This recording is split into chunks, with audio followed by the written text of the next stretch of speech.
there's one right off the top, right? Brands usually have a lot of money to spend, not all, but most of them who are making the investment in content are bringing budget to the table. So it's great to be able to have partners that are, understand the value, for example, of video, and are willing to put forth the resources to go and do a great job telling stories using video, because it is the most powerful storytelling medium that we have today.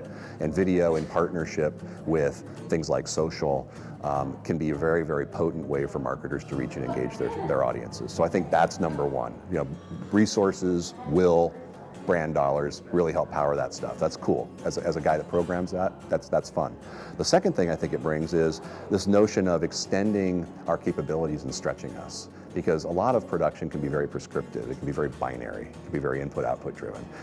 When you're responsible for a brand and you're a caretaker or custodian of that brand story, it allows you to kind of stretch your legs and think about storytelling in a new way. You get to kind of switch places. And I think that is a neat challenge that helps grow and extend the capabilities of our team, for example, as we sit back and we think about, wow, how do we want to talk about this brand? We want to talk about it as if we were this brand, but we also want to talk about it as if we were the consumer hearing that story. So you really start to think about the 360 perspective of that storytelling. And I think that helps grow your capabilities and your sensitivity, frankly, when you're doing that kind of work.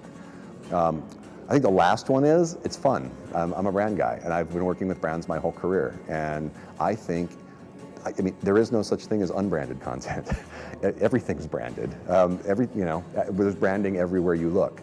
So the idea is, what role is that brand playing in my life, and how do I meet that head on and not look at it as an intrusion, but really look at it as just an extension of everything I'm doing. You know, so branded content's everywhere. How's it working for me? And frankly, you know, what's my role? Both as a producer of content, but also as a consumer of content. What's my role in helping curate and extend that conversation?